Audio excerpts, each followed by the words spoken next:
Hi friends, welcome to daily life Tamil. இன்னைக்கு நம்ம போன வாரம் ஃபுல்லாக நம்ம மார்க்கெட் எப்படி போச்சு அப்படின்றத பார்க்கலாம். இன்னும் வரும் வாரம் எப்படி போக போகுதுன்றத பார்க்கலாம். அருளஜன் சார் இருக்காங்க. வணக்கம் சார். வணக்கம் சார். இந்த லாஸ்ட் வீக் பார்த்தீங்கன்னா நம்மளுக்கு தேர்ஸ்டேவோட மார்க்கெட் க்ளோஸ் ஆயிடுச்சு. ஸோ மார்க்கெட் லாஸ்ட்டாக எப்படி முடிஞ்சுது அப்படின்றத நம்ம பேசியிருப்போம். இப்போ இனி வரும் வாரம் நம்மளுக்கு மார்க்கெட்டில் இந்த போரோட சுச்சுவேஷன் அப்படின்றது ட்ரம்ப் நேற்று கூட பார்த்தீங்கன்னா ஒரு இது சொல்லியிருக்காரு. இதுவரையும் 7 நாளாக எந்த துப்பாக்கி சத்தமோ எந்த இதுவும் கேட்கல, குண்டு சத்தம். ஸோ இதோட இது முடிஞ்சிச்சுன்னு நினைக்கிறேன் அப்படின்ற மாதிரிலாம் சொல்லியிருக்காரு. ஸோ இது க்ளோஸ் ஆகுதா? இனி மார்க்கெட் அப்படியே நம்ம போன அந்த 26க்கு திரும்புமா? என்ன நடக்கும் சார்? இப்போ உலக சந்தை நிலவரம் அப்படின்றது முக்கியமான ஒரு விஷயமா எடுத்து பார்க்கப்படுது. அப்ப நீங்க சொன்ன மாதிரி ட்ரம்ப்போட ஸ்டேட்மெண்ட் அப்படின்றது நம்ம நேரடியாக எடுத்துக்க முடியாத ஒரு சூழல். ஏன்னா அவர் ஒரு நாளைக்கு இந்த மாதிரி பேசுவாரு, இன்னொரு நாளைக்கு நாங்க ரெடியா தான் இருக்கிறோம் அடிக்கிறதுக்கு, எல்லாமே நாங்க ரெடி டு எல்லாமே upload lock ready to launch அப்படின்ற மாதிரிலாம் ஒரு பக்கம் அவங்களுடைய மற்ற சபார்டினேட்ஸும் சொல்லிட்டு இருக்கிறாங்க. பட் எல்லாருக்குமே இது போர்ல விடுபடணும்ன்றதுதான் நோக்கமா இருக்கு. ஆனா வெற்றி கனியோட விடுபடணும் அப்படின்றதுனால அவங்களுக்கு சாதகமான ஒரு சூழலை ஏற்படுத்தி வெளியே வர முயற்சி பண்ணிட்டு இருக்கிறாங்க. இது ஒரு பக்கம் இருந்தாலும் இந்த ஒரு சூழல் அப்படின்றது அமெரிக்காவுடைய பங்கு சந்தைக்கு பொருளாதாரத்துக்கு சாதகமான விஷயமா அப்படின்னா ஆமா, குண்டு வெடிக்காத வரைக்கும் சாதகமான ஒரு விஷயம்தான். அதனால அமெரிக்காவினுடைய இந்த வெள்ளிக்கிழமை முடிஞ்சிருக்கிற சந்தை அப்படின்னு எடுத்து பார்க்கும்போது ஓரளவுக்கு S&P 500 நாஸ்டாக் ரெண்டுமே வலிமையா முடிஞ்சிருக்கிறத நம்ம பார்க்குறோம். குறிப்பா நாஸ்டாக் கிட்டத்தட்ட ஒரு லைஃப் டைம் ஹை அப்படின்னு சொல்லக்கூடிய வகையில 25,000 புள்ளிகளை தொற்றிருக்கிறதுன்றதும் குறிப்பிடத்தக்க ஒரு விஷயம். ஆனா டவ் ஜோன்ஸ் கொஞ்சம் இறங்கிதான் வியாபாரம் ஆகி கொண்டிருக்கிறது. அதனால இது ஒரு மிக்ஸ்ட் பேக்கா எடுத்துக்கலாம். ஓவராலா யூஎஸ் மார்க்கெட்டை பொறுத்த வரைக்கும் ஒரு ஸ்ட்ராங்கான ஏன்னா ஒரு ஹிஸ்டரி கிரியேட் பண்ணப்படுது நாஸ்டாக்ல அப்படின்னு சொல்லும் போது அதை நம்ம பாசிட்டிவா தான் எடுக்க வேண்டிய கட்டாயத்துல இருக்கிறோம். அதே மாதிரி இந்த ஏற்றத்துக்கான காரணம் என்ன அப்படின்னு நம்ம பார்க்கும்போது முக்கியமான பெரிய நிறுவனங்கள் அப்படின்னு பார்த்தீங்கன்னா இந்த அல்பாபெட் ஒரு 10% ஏறினதை நம்ம பார்க்குறோம். ஸோ கூகுளோட இந்த கிளவுட் பிஸ்னஸ் அப்படின்றது 63% ஏறி இருக்கிறதும், ஆப்பிளோட ரிசல்ட்ஸும் அப்படின்னு பார்த்தீங்கன்னா சந்தை எதிர்பார்ப்பை விட கூடுதலான லாபத்தை காட்டியிருக்குது அப்படின்றது முக்கியமான ஒரு விஷயம். கோல்காமும் 16% ஏறி இருக்கிறத பார்க்குறோம். ஏறக்குறைய இந்த ஏஐ சிப்புக்கு நிறைய டிமாண்ட் இருக்கு அப்படின்றதான் இன்னொரு தகவல். இதை தாண்டி ஓவராலா அப்படின்னு நம்ம பார்க்கும்போது அமெரிக்காவுடைய அந்த Q1 நமக்கு ஆக்சுவலா Q4ன்னு சொல்றோம் இல்லையா? ஏன்னா நம்ம நிதியாண்டு அப்படின்னு எடுத்துக்கிறோம். ஃபைனான்சியல் இயர் நமக்கு ஏப்ரல் ஆரம்பிச்சு அடுத்த வருஷத்தோட மார்ச்ல முடியுது. அப்படிதான் நம்ம கணக்கு பார்க்குறோம். ஆனால் அமெரிக்காவை பொறுத்த வரைக்கும் அந்த கேலண்டர் இயர் தான் அவங்களுடைய நிதியாண்டா யூஸ் பண்றாங்க. அதனால அவங்களுக்கு இது முதல் காலாண்டுன்னு சொல்லுவோம். Q1 அப்படின்னு சொல்லக்கூடிய ஒரு இடத்துல அது இருக்கிறது நம்ம பார்க்குறோம்.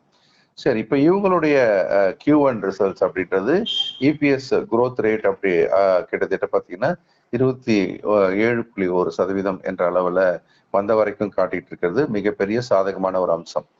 ஸோ அமெரிக்காவை பொறுத்த வரைக்கும் வந்திருக்கிற பொதுவாக அடிப்படை சார்ந்த தகவல்கள் பாசிட்டிவா இருக்கிறது நம்ம பார்க்குறோம். அதே சமயம் அமெரிக்காவினுடைய ஃபெட் ரிசர்வ் அதனுடைய சேர்மன் ஜெரோம் போவல் அவர் எந்த இன்ட்ரெஸ்ட் ரேட் கட்டும் இருக்கிறதுக்கான வாய்ப்பு இருக்கிற மாதிரி எந்த சிக்னலும் கொடுக்கலன்றதும் நெகட்டிவான ஒரு விஷயம். கச்சா எண்ணெய் விலை அப்படின்றது முக்கியமான ஒரு இடத்துல இருக்குது.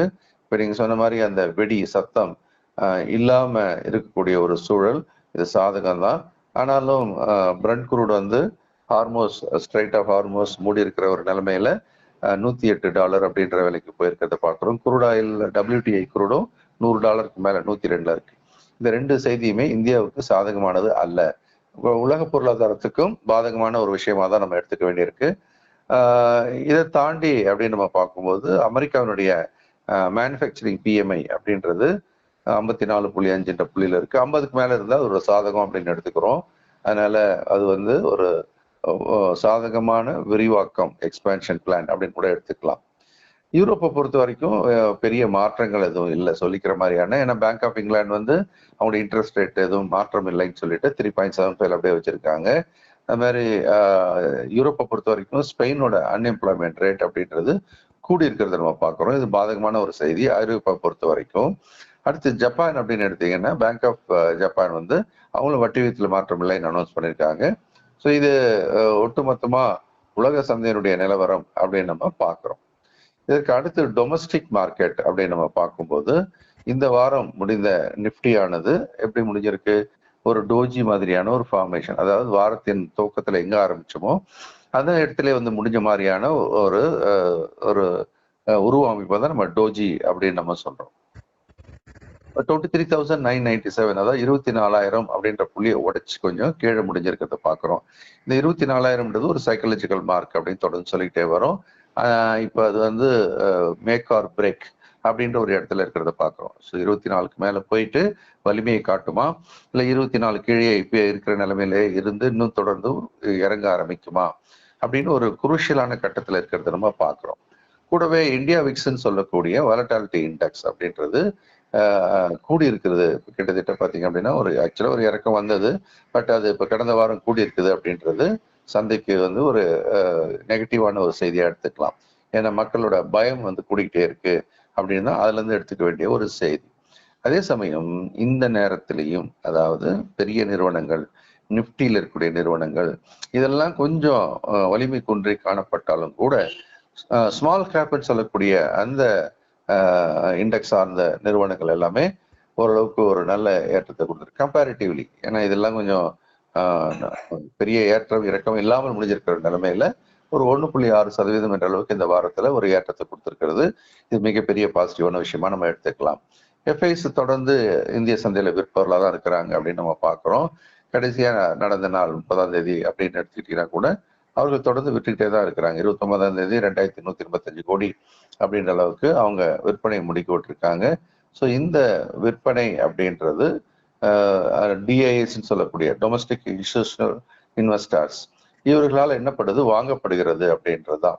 ஸோ அதனால தாக்கு பிடிச்சிக்கிட்டு இருக்கு நம்ம மார்க்கெட் பொறுத்த வரைக்கும். குறிப்பா நீங்க 29ஆம் தேதி அன்னைக்கு 2,428 கோடிக்கு வித்த இந்த எஃப்ஐஸ் வந்து கேஷ் செக்மெண்ட்ல 30ஆம் தேதி அன்னைக்கு பாத்தீங்கன்னா 8,000 கோடிக்கு மேல வித்திருக்காங்க.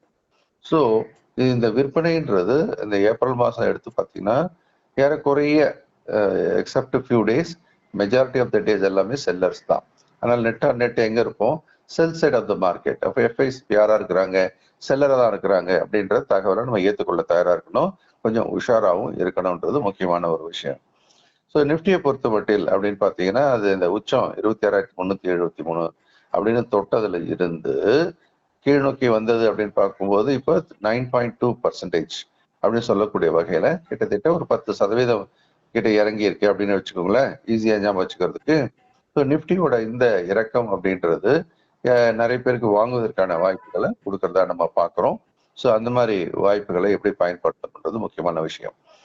அடுத்து ரிசல்ட்ஸ் வந்துகிட்டே இருக்கு. ஸோ இந்த வந்திருக்கிற ரிசல்ட் வரைக்கும் ஓரளவுக்கு டீசென்டான ரிசல்ட்ஸ் வந்திருந்தாலும் கூட ஐடி துறை வந்து ஒரு லெகர்ஸ் அப்படின்னு சொல்றோம், அது வந்து பின்தங்கியே உள்ளது. காரணம் என்ன அப்படின்னா அவங்க எதிர்காலத்தில் வரக்கூடிய வளர்ச்சியை வந்து ரொம்ப குறைச்சி காட்டியிருக்காங்க. அதாவது வளர்ச்சி இல்லாமலே இருக்கக்கூடிய ஒரு அளவுக்கு கூட நம்ம ஒப்பிட்டு பார்க்கலாம். அந்த அளவுக்கு இருக்குன்னு சொல்லும்போது தொடர்ந்து ஐடி துறை சார்ந்த நிறுவனங்கள் இறங்குமுகமா இருக்கிறதையே நம்ம பார்க்கணும். ஸோ ஆட்டோ செக்டரை பொறுத்த வரைக்கும் ஓரளவுக்கு ஸ்ட்ராங்கா இருக்கிறது நம்ம பார்க்குறோம். அது ஒரு பிரைட் ஸ்பாட். ஏற்கனவே மாசம் அதனுடைய விற்பனைகள் தெரிஞ்சிடும் நமக்கு. அதனால அதெல்லாம் வச்சு பார்க்கும்போது ஆட்டோ செக்டர்ல ஒரு ஸ்ட்ரென்த் இருக்கு அப்படின்றதான் சந்தை பார்க்குது. அதனால இறக்கங்கள் வந்தால் ஆட்டோ செக்டர்ல வாங்கலாமான ஆன்சர் இஸ் எஸ். ஸோ சில நிறுவனங்கள்லாம் இதுல ஸ்ட்ராங்கான ரிசல்ட்ஸ் அப்படின்னு பார்க்கும்போது எதுவும் ரெக்கமெண்டேஷன்ஸ் கிடையாது. இது வந்து ஒரு இன்புட் தான், நம்ம நடக்கிறத சொல்றோம். மாருதி, டாடா மோட்டார்ஸ், மகேந்திரா இவங்க எல்லாமே பார்த்தீங்க அப்படின்னா ஒரு ஸ்ட்ராங்கான சேல்ஸ் நம்பர்ஸை கொடுத்துருக்காங்க ஏப்ரலை பொறுத்த வரைக்கும். ஸோ அது ஒரு சாதகமான ஒரு விஷயம். செக்டர் வைஸ் ஸ்ட்ராங் செக்டர்ஸ் அப்படின்னு சொல்றதா இருந்தால் ஆட்டோ ஸ்ட்ராங்காக தான் இருக்கு. எல்லா கரெக்ஷன்லுமே வாங்குறதுக்கு வாய்ப்பாக தான் பார்க்கணும். ஃபார்மா மிக பிரம்மாண்டமான ஒரு ஏற்றம் தொடர்ந்து இருக்கிறது நம்ம பார்க்குறோம். அடுத்தது எஃப்எம்சிஜியில் தற்காலிகமான ஒரு ஏற்றம். ஆனால் ஒரு விஷயம் என்னன்னா கிட்டத்தட்ட அது முடியும் தருவாயில் இருக்குது அப்படின்னு நம்ம பார்க்குறோம். எஃப்எம்சிஜியோடைய ஏற்றம் அப்படின்னா குறுகிய கால முதலீட்டாளர்னா செய்யணும், கொஞ்சம் லாபத்தை எடுத்துக்கணும் அப்படின்றது முக்கியமான விஷயம். ஸோ செக்டார் வைஸ் அப்படின்றதுல முக்கியமான சில செக்டார்ஸை நம்ம பார்த்தோம். ஸ்மால் கேப்ல பார்த்தீங்கன்னா சில நிறுவனம்லாம் இப்போ பந்தன் பேங்க்லாம் பார்த்தீங்கன்னா ஒரு இந்த வாரத்தின் அடிப்படையில் 14%, டாடா கெமிக்கல் 14.3, மாதிரி ஒரு 13.3, இந்த மாதிரி ஒரு பெரிய ஏற்றத்தெல்லாம் போன வாரம் கொடுத்துருக்கு அப்படின்றத நம்ம பார்க்குறோம். ஸோ ஐடியை பொறுத்த வரைக்கும் ஏற்கனவே நான் சொல்லிட்டேன். அடுத்து இன்னும் பாதிப்பில் இருக்கக்கூடியது பிஎஸ்பி பேங்க்ஸ். அதே மாதிரி நமக்கு வந்து மெட்டல் வந்து ஒரு ஏற்றம் ஆக்சுவலாக ஷார்ப்பாக ஏறிடுச்சு. அதனால ஒரு ப்ராஃபிட் புக்கிங்ன்றது நடக்க ஆரம்பிச்சிருக்கு, தொடர்பான்னு பார்க்கணும். ஆயில் அண்ட் கேஸை பொறுத்த வரைக்கும் இப்போதைக்கு குருளாயினுடைய விலை அதிகமா இருக்கிறதுன்றது அதுக்கு ஒரு பாதகமான செய்தியா தான் பார்க்கப்படுது. இப்போதைக்கு நிப்டியை பொறுத்த மட்டில் ஒரு 3 சங்கு சுருக்கம் 24,000 நிக்குது. மேல 24,600 மிக முக்கியமான வலிமையான தடநிலையா இருக்கு. கீழே 23,800 இப்ப இருக்கிற புள்ளியிலிருந்து ஒரு 200 புள்ளின்னு வச்சுக்கலாமே.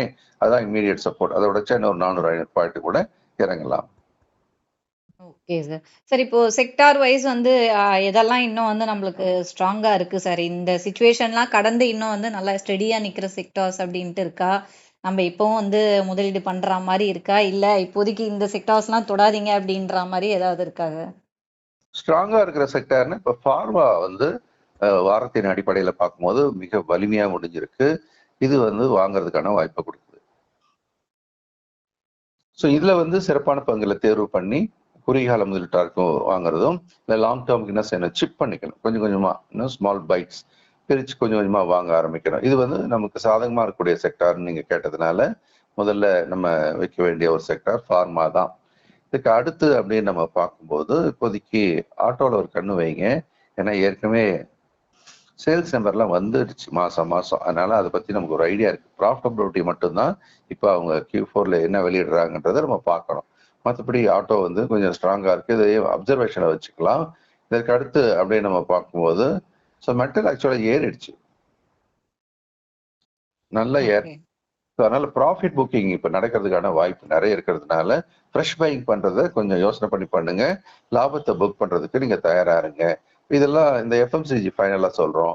எஃப்எம்சிஜியை பொறுத்த வரைக்கும் ஏறக்குறைய கடந்த 4 வாரமா ஏறியாச்சு. இப்ப என்ன நடக்கும், ப்ராஃபிட் புக்கிங் வர்றதுக்கான வாய்ப்பு இருக்கு. அதனால அவசரப்பட்டு உச்சத்துல வாங்கிடாம கொஞ்சம் ரீட்ரேஸ்மெண்ட்னு சொல்லுவோம், இறங்க விட்டுட்டு அதன் பிறகு வாங்குறது அப்படின்றது நல்லதுன்னு எடுத்துக்கலாம். மற்றபடி மீதி செக்டார்ஸ் எல்லாமே வந்து கொஞ்சம் வீக்கா தான் இப்போதைக்கு இருக்கு. Okay sir. சார் இப்போ இந்த கோல்டு சில்வரோட நிலவரம் எப்படி இருக்கு சார்? இந்த வாரோட சிச்சுவேஷனுக்கு அப்புறம் கோல்டு சில்வர்ல மாற்றங்கள் இருக்கா? அதுல நம்ம வந்து இன்வெஸ்ட்மெண்ட் பண்றதுக்கு இப்போ சாதகமா இருக்கா எப்படி சார்? இப்போ கோல்டு சில்வர் ரெண்டுமே பாத்தீங்க அப்படின்னா இந்த போக்குல இருந்து மாறி அதனுடைய ஒரு தனித்துவமான ஒரு போக்குல போய் செட்டில் ஆயிடுச்சு. அதாவது முன்னாடி எப்படி வீரியமான ஒரு ஏற்றம், வீரியமான ஒரு இறக்கம் அப்படின்றதெல்லாம் நம்ம பார்த்துட்டு இருந்தோம் இல்லையா? ஸோ அதுல இருந்து இப்போ மாறிடுச்சு. மாறிட்டு அதனுடைய நீங்களும் தினம் அந்த ஏற்ற இறக்கங்களை பத்தி படிக்கும்போது நீங்க சொல்லுவீங்க எவ்வளவு தூரம் இப்போ ஏறி இருக்கு, எவ்வளவு தூரம் இறங்கி இருக்கு அப்படின்னு சொல்லும்போது தினம் இப்போ அந்த ஏற்ற இறக்கங்கள் வந்து வாலட்டாலிட்டி அப்படின்றது கொஞ்சம் குறைய ஆரம்பிச்சிருக்கிறத நம்ம பார்க்குறோம். அது இன்டர்நேஷனல் மார்க்கெட்ல அப்படின்னு பார்த்தீங்கன்னா இப்போ 4,614 டாலர்ல ஒரு அவுன்ஸ் வியாபாரம் ஆயிட்டு இருக்குது நம்ம பார்க்குறோம். இப்போ எந்த மோட்ல இருக்கு, செல்லிங் மோட்ல தான் இருக்கு. செல்லிங் மோட்னா சொன்னா என்ன அர்த்தம், இப்போ தொடர்ந்து இறங்குவதற்கான வாய்ப்புகள் அதிகமாக தான் இருக்கு. என்ன ஒண்ணு, இது வந்து இன்னும் கொஞ்சம் டிப் ஆச்சு அப்படின்னா இப்போ எங்க இருக்கு 615-14 சொல்றோம் இல்லையா? ஸோ அதுல இருந்து 200 பாயிண்ட் இறங்குச்சு அப்படின்னா அது வாங்குறதுக்கான ஒரு வாய்ப்பு இருக்கு. இது முழுக்க முழுக்க நான் வந்து இன்டர்நேஷனல் மார்க்கெட்ல சொல்லிட்டு இருக்கிறேன். ஸோ இது அப்படியே நேரடியா இந்தியன் மார்க்கெட்டுக்கும் அதே டைமிங்கை யூஸ் பண்ணி என்ன விலை இங்கே வியாபாரம் ஆகுதோ அதில் வாங்கலாம் அப்படின்றது தான். ஸோ கோல்டை பொறுத்த வரைக்கும் இப்போதைக்கு அதனுடைய ஏற்றம், வலிமையான ஏற்றம்லாம் முடிவுக்கு வந்தாச்சு, வலிமையான இறக்கமும் முடிவுக்கு வந்தாச்சு. இனிமேல் எப்படி இருக்கும், ஒரு ரேஞ்சுக்குள்ள இருப்பதற்கான வாய்ப்பு உண்டு. ஸோ மேலே வலிமையான தடுப்பு அப்படின்னு நம்ம சொல்லும்போது அதுக்கு வந்து கிட்டத்தட்ட 4,950 இது வந்து ஒரு அவுன்ஸுக்கான ஒரு லெவல். ஸோ $4,950 வந்து அங்கே தடுத்து நிறுத்தப்படுறதுக்கான வாய்ப்பு இருக்கு. இப்போ எங்க இருக்கிறோம் அப்படின்னா 4,600. அப்போ 4,900 பார்க்கும்போது ஒரு 300 பாயிண்ட் மேலே. மாதிரி கீழே வரும்போது எங்க ரீபவுண்ட் ஆகலாம், இது வந்து 4,370 இதுதான் சப்போர்ட் லெவல். இருக்கிற லெவல்ல இருந்து அப்படின்னு நீங்க பாத்தீங்கன்னா ஒரு 220 230 பாயிண்ட். ஸோ கீழே இப்ப இருக்கிறதுல இருந்து 200 இருந்து 230 பாயிண்ட் இறங்கினா வாங்கலாம். ஸோ மேல எங்க வலிமையா தடுக்கப்படுறதுக்கான வாய்ப்பு இருக்கு அப்படின்னு நம்ம பார்க்கும்போது இப்ப இருக்கிறதுல இருந்து ஈஸியா ஞாபகம் வச்சுக்கணும், ஒரு 200ல இருந்து 250 பாயிண்ட் வச்சுக்கோங்க. ஸோ 200ல இருந்து 250 பாயிண்ட் ஏறினா செல்லிங் வரும். இப்ப இருக்கிறதுல இருந்து 200ல இருந்து 250 பாயிண்ட் இறங்கி வந்துச்சுன்னா டாலர்ல சொல்றேன். ஸோ இது வந்து இன்டர்நேஷனல் மார்க்கெட்ல பண்ண வேண்டியது. ஸோ 200 பாயிண்ட் மேல 200 பாயிண்ட் கீழே அப்படின்னு தான் இப்போதைக்கு இருக்கிறத பார்க்குறோம். சில்வரும் ஏறக்குறைய இந்த நகர்வை ஒட்டி தான் நகர்ந்துட்டு இருக்கு. அதனால இப்போ கோல்டுக்கு என்ன சொன்னமோ அது அப்படியே வந்து சில்வருக்கும் பொருந்துவதற்கான வாய்ப்பு இருக்கு. என்ன ஒண்ணு, சில்வர் மட்டும் கொஞ்சம் வலிமை பெற்றதுன்னு வச்சுக்கோங்களேன். இப்போ இப்போ $75 இருக்கு. ஸோ அது மட்டும் அது $82 தாண்டிடுச்சு அப்படின்னா 81 இந்த ரேஞ்ச் எல்லாம் தாண்டிடுச்சுன்னா மிக வலிமையான ஒரு ஏற்றம் வரலாம். இதை கவனத்தில் எடுத்துக்கணும். Okay sir. ஸோ மார்க்கெட்டோட நிலவரம் என்ன அப்படின்றத சார் சொல்லிட்டாரு. சார் நம்மளோட அடுத்த கிளாஸ் என்ன சார் வருது? அடுத்த பயிற்சி வகுப்பு வர சண்டே இல்லாமல் அடுத்த சண்டேல பேசிக்ஸ் ஆஃப் ஸ்டாக் மார்க்கெட் இருக்கு. பங்கு சந்தையை நம்ம முறையா அடிப்படையிலேருந்து கற்றுக்கணுன்றதுக்காக உருவாக்கப்பட்ட அந்த பயிற்சி வகுப்பு. ஸோ இந்த பேசிக்ஸ் பயிற்சி வகுப்பு அப்படின்றது வந்து ஞாயிற்றுக்கிழமையில தான் நடக்கிறதுனால காலையில் 9 மணிலேருந்து 1:30 மணிக்குள்ள. அதனால எல்லாருமே அட்டன் பண்ணலாம். ப்ளஸ் புதுசாக வர்றவங்க எல்லாரும் நீங்கள் ரெக்கமெண்ட் பண்ணி இதை அட்டன் பண்ண அப்புறம் பணத்தை போட ஆரம்பிங்க அப்படின்னு சொல்லலாம். அதுக்கு அடுத்த வாரம் அப்படின்னு பார்த்தீங்கன்னா SFL சொல்லக்கூடிய ஸ்டாக் மார்க்கெட் ஃபார் லிவிங். இந்த ஸ்டாக் மார்க்கெட் ஃபார் லிவிங் அப்படின்னு சொல்லக்கூடிய ப்ரோக்ராம்ன்றது இன்ஸ்டிடியூஷன்ஸ் எப்போ வாங்குறாங்க விற்கிறாங்கன்றத படிக்க போகிறோம். ஸோ அதை ஒட்டி நம்ம வாங்கி விற்கிறது மூலமா நம்மளுடைய ட்ரேடிங்கோட அந்த வெற்றி அடையக்கூடிய திறனை கூட்டலாம். அதே மாதிரி இது ஒரு ஸ்கில். இதை கற்றுக்கிட்டோம் அப்படின்னா வாழ்நாள் பூரா ஒரு ஸ்விங் ட்ரேடிங் நல்ல ஸ்ட்ராங்கான இன்வெஸ்ட்மெண்ட் பண்ணி பீஸ்ஃபுல்லாகவும் பணத்தை திரட்டுற ஒரு வழிமுறையை இது கற்றுக் கொடுக்கும். Okay sir. ஸோ இந்த கிளாஸஸ்ல நீங்களும் ஜாயின் பண்ணோம் அப்படின்னு நினச்சிங்கன்னா ஸ்க்ரீனில் இருக்க நம்பருக்கு காண்டாக்ட் பண்ணுங்க. இல்லைன்னா வாட்ஸ்அப் பண்ணால் கூட உங்களுக்கு வந்து டீட்டெயில்ஸ் வந்து சென்ட் பண்ணுவாங்க. இப்போ இருக்க மார்க்கெட் சுச்சுவேஷன்ஸில் நல்லா ஏறுது அப்படின்னு நினச்சிட்டு இருப்பீங்க, திடீர்னு இறங்கும். அதனால எதையுமே நீங்கள் வந்து பார்க்காம தயவு செஞ்சு கற்றுக்கிட்டு உங்களோட முதலீடை தொடங்குங்க அப்படின்றது தான் நாங்கள் சொல்கிறோம். வேணுன்றவங்க கால் பண்ணுங்க. Thank you sir. நன்றி, வணக்கம். ஓகே ஃப்ரெண்ட்ஸ், மறுபடியும் அடுத்த வீடியோவில் பார்க்கலாம்.